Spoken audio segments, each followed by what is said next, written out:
Hi, my name is Nikki Salfer, and I feel like it's a glorious opportunity to share with you a little bit about my journey and in both education and in mental health and how I got to the point where I became a BCBA. I just published a book called Ready, Fire, Aim, which talks a little bit about the history of my organization called Tree of Knowledge, which I founded in 1999 for students that, for whatever reason, couldn't be in school. Primarily at the time, it was sick children in hospital settings, but also in the mental health capacity where they, for whatever reason, had different diagnoses that prevented them from, and behavioral challenges that prevented them from being able to sit in a classroom. And so I started my career in regular education. My first master's degree was in Jewish education. In those days, I thought I was going to be a high school teacher, Chumash teacher. Then I was. Then I went for a master's in special education, and I also went for a master's in psychology. So for a period of my life, I was actually working as a school psychologist in Cleveland, Ohio. And when I founded Tree of Knowledge, I felt that it was very important to really start studying behaviors. As my role as a school psychologist in the olden days, prior to BCBAs becoming so out there in the community, really school psychologists dealt with a lot of the behaviors. And we studied ABA as a practice, and of course, we incorporated a lot of the ABA theory into what we were doing to help teachers and working with the students that had a lot of behavioral challenges. At 45 years old, after studying the whole educational realm and really working as a principal, as a teacher, as a special education teacher, as founding schools, as well as founding Tree of Knowledge, which now has over 1,000 employees in multiple states, the constant nagging at me was, how do you study behaviors and how do you really improve behaviors? How do you measure the data?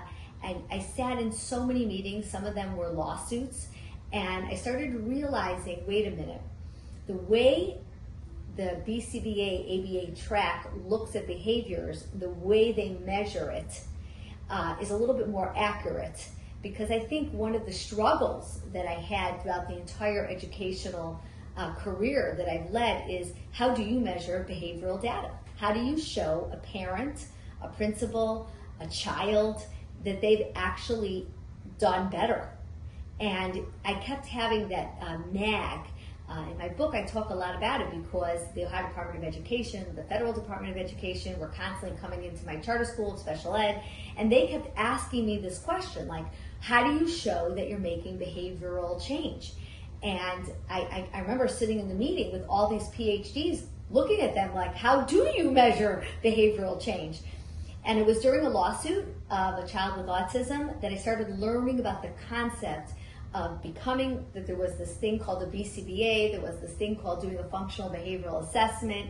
And it was a totally different way of testing a child. So coming from the school psychology arena where we tested IQ, or we did a lot of maybe rating scales for behavioral assessments, this was a more broken down, detailed reports where we could actually show, this is where this child is at now, and this is where we hope to bring him.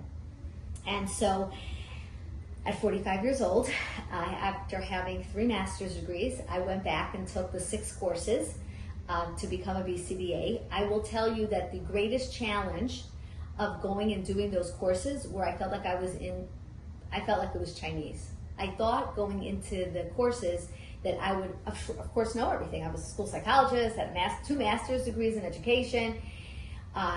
The terminology that the BCBA world has chosen to hang their hat on, it's just not very practical and not used a lot in the school system. So while the one course that I had to take, BCBA or ABA in education, that was, of course, very easy. But that initial intro book, I remember I had a supervisor that was actually working for me, but actually supervising me. And I said to her, like, am I crazy or is this Chinese? And she was like, no, this is the language. I, till this day, hope that those people that can make change in the BCBA world can take away some of that language and make it easier. So I'm going to give you an example, right? the PREMAC principle, right? The basic behavioral term, right? First you do the hard stuff, then you do the easy stuff. It's really easy. And when you talk about it to a parent or you talk about it to a teacher, how they structure their classroom, very easy to explain. Take the most difficult subject that the children don't want to do it first thing in the morning, then reward them with something that they really do want to do, right? The use of the term PREMAC principle and having to memorize that that's what the PREMAC principle means, like I have to be honest with you, at 45 years old was very complicated. I had to take off 3 months, and I say this to all of you, I had to take off 3 months to study for my boards, and I nearly thought I was going to have like multiple panic attacks. I had no issue passing the school psychology boards. I had no issue passing the special education praxis exam. I had no issue passing the reading praxis exam. But when it came to this boards, I think this was the hardest thing that I ever had to do. And so a little bit of what I do now is helping whether it's young, middle-aged, or old people when they're going into these boards, because I have to tell you that when I was studying for these boards, I reached out to other BCBAs, and one of them was, a young woman, much younger than myself, and she gave me guidance. But the best guidance, honestly, came from a woman who had 10 children in New York, and I said to her, how in the world did you pass this? And she broke it down. She gave me a review book that was phenomenal. She also told me what course I should take. But I don't think it was the homework. I don't think it was the material that was the problem, I think it was just the vast amount of it and the ability to be able to take those practice exams over and over and over again and really be able to concentrate for 4 or 5 hours straight. Because I think if you look at the lifestyle of an Orthodox Jewish woman, I have 3 children, I have 10 grandchildren, I run a business, I run multiple businesses, right? The ability to actually be focused for that length of time over and over and over again, it was a very humbling experience. I still don't believe, I still feel like I passed the test because I made all these deals with God, but I did study very, very hard for it. And so I wanted to talk to you about that because you guys are in school, and I'm sure that these courses are, I think the second most difficult course that I took was the one on data. And part of it was learning Excel and learning how to do it in an Excel spreadsheet, which of course led me to create my own BCBA software. Because I said to myself, I will never make a BCBA nor an ABA Tech or an RBT or BCABA ever have to sit through those Excel spreadsheets and make those lines and those things. So we actually developed our own software, which is very exciting because having also come into this field older, more established, I also feel that I benefit. Sometimes I have, of course, I'm the supervising BCBA now for my company, and I love the young enthusiasm, the young passion that some of these young graduates come in with, but I also bring something to the table that they don't have, which is, like, I've raised children.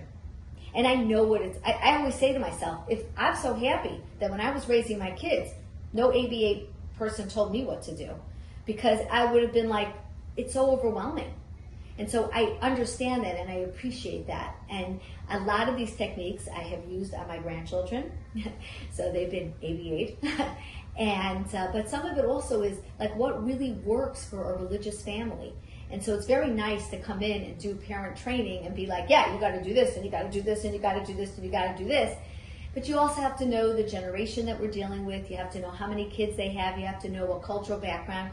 Even within the religious community, there are so many nuances, whether we're in the Satmar community, we're in the Israeli community. I think also one of the nice things is that I'm both Israeli and American. I was born in Israel, but I was raised primarily in America, but I go back and forth. My parents still live in Israel. They raise their children a little bit different. So you see the cultural, the country differences, and I think it's such a glorious opportunity that we are putting more from BCBAs out there into the world and to really help and guide parents, because from my perspective, I see so many families in need.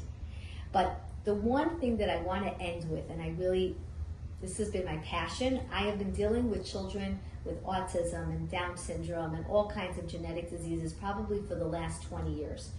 And while ABA does help in terms of giving some structure to their behaviors, we are still very far from a cure in this world.